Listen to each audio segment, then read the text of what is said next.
बड़ी खबर आपको बता रखे हैं। लोकसभा में आज एक बार फिर जमकर हंगामा देखने को मिला है। ओम बिरला के खिलाफ अविश्वास प्रस्ताव लाने की तैयारी में अब विपक्ष नजर आ रहा है। संसद भवन में विपक्ष के सांसदों ने बैठकर अब विरोध दर्ज कराना शुरू कर दिया है।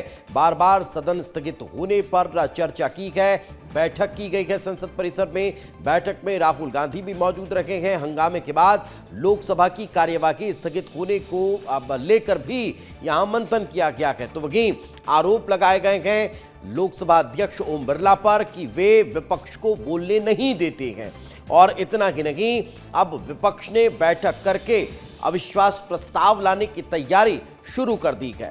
तो ये बड़ी खबर, ये बड़ी जानकारी आपको दे रहे हैं। संसद में एक बार फिर जब आज सदन की कार्यवाही शुरू हुई तो हंगामा देखने को मिला है और इस हंगामे के दौरान जमकर माहौल गर्माता हुआ नजर आया है, नारेबाजी हुई है। और अब देखने वाली बात होगी कि जब एक बार फिर सदन कुछ देर के स्थगन के बाद शुरू होगा तब फिर माहौल कैसा रहता है। इस वक्त हमारे सहयोगी अमृत तिवारी हमारे साथ जुड़ चुके हैं। अमृत, आखिर ऐसा क्या हुआ कि स्थगन प्रस्ताव तक बात जा पहुंची?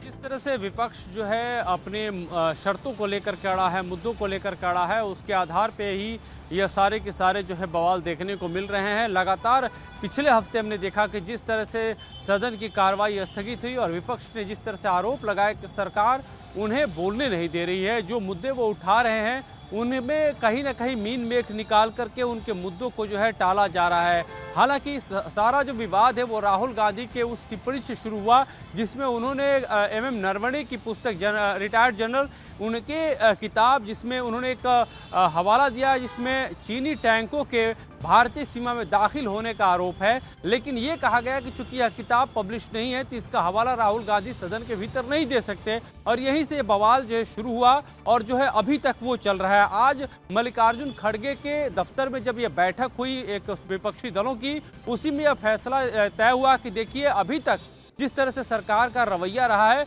उससे विपक्ष जो है वो झुकने वाला नहीं है। वो खास तौर पे जिस तरह से एलओपी को बोलने नहीं दिया गया इस मुद्दे को उठाएगी और इसके जरिए यहाँ से एक संदेश। लेकिन एक बड़ा सवाल यहाँ पर यह खड़ा होता है, बजट सत्र चल रहा है, बजट भाषण हुआ है, बजट में किस विभाग में कितना प्रावधान हुआ है, किस राज्य को क्या मिला है, कितनी अच्छी योजनाएं हैं, कितनी योजनाओं पर और काम होना चाहिए था, इन तमाम चीजों पर चर्चा होती है। लेकिन उस चर्चा से इतर इस तरह से जो संसद की कार्यवाही है उसका बाधित होना, यह आम लोगों के जेब पर बहुत बड़ा असर डालता है। जो गंभीर चर्चा बजट पर होनी चाहिए थी उसकी मांग आखिर क्यों नहीं हो रही है? देखिए, सबसे अहम बात यही बात है कि विपक्ष के सामने जो है बहुत सारे ऐसे मुद्दे हैं जिनके जरिए वो अपनी बात भी कह सकते हैं और जनता के बीच पहुंचा सकते हैं।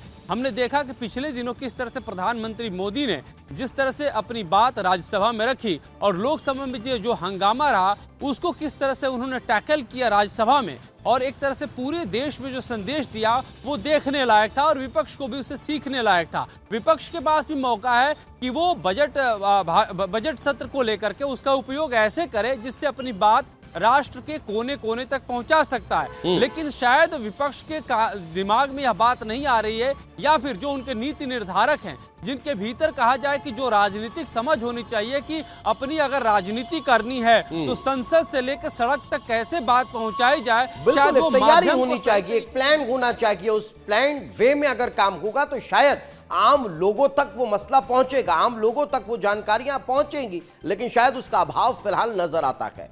बहुत बहुत शुक्रिया इस जानकारी के लिए।